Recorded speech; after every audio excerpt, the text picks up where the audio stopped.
Highlander, Chapter 4, Critical Reflection. 3.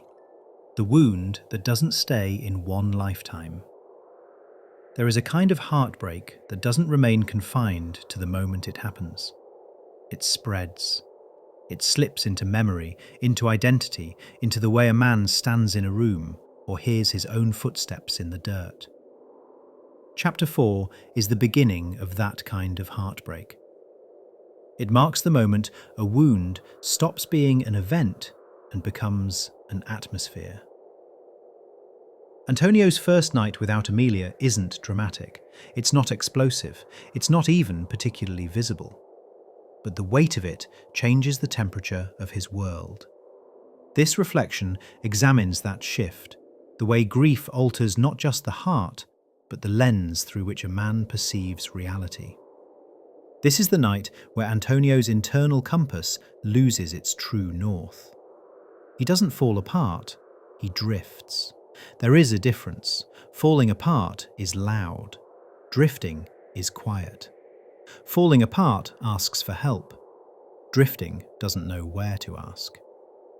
The reflection follows Antonio into that drift, showing how the house transitions from a place he lived to a place he haunts.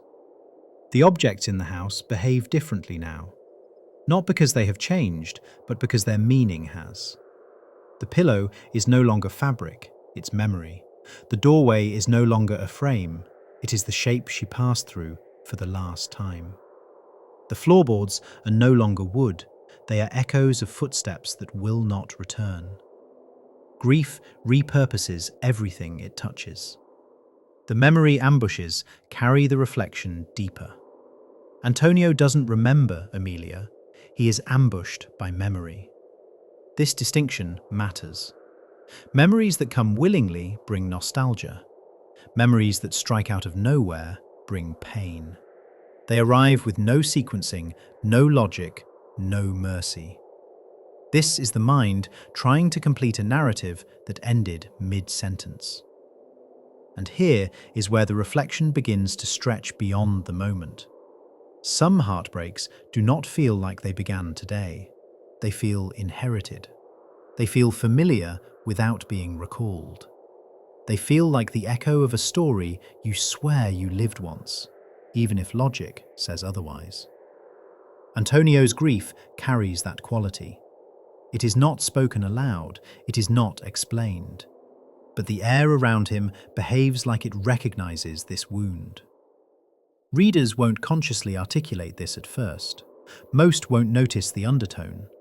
But a few will feel the tremor, the sense that something about this loss seems pre-written, as if the night itself understands him in a way it shouldn't.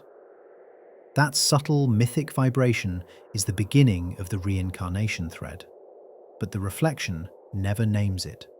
It simply lets the feeling exist. The environment deepens this impression. Highlander's land always has a pulse, but in this chapter it becomes a quiet participant in Antonio's unravelling. The wind moves like it is carrying old news. The creaking boards sound like footsteps from a memory he cannot place. The stars above him feel sharper, as if the sky is holding its breath. These are emotional illusions, but they feel true to anyone who has grieved deeply enough to sense the world responding.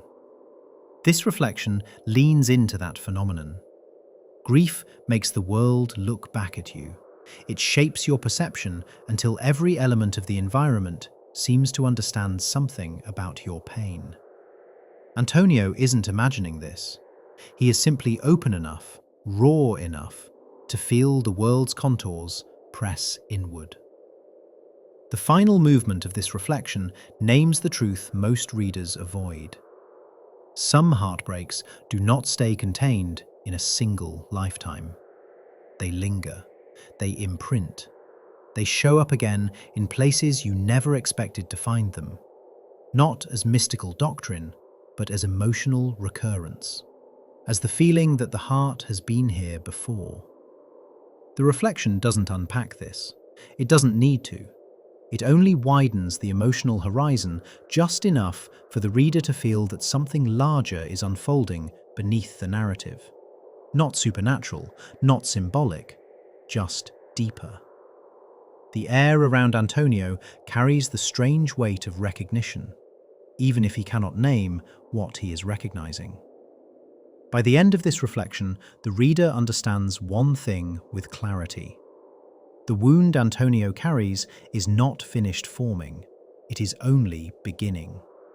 And whether they realize it yet or not, this wound will become the thread that ties his past, present, and future together. Some hurts last longer than a life. Some stories do, too.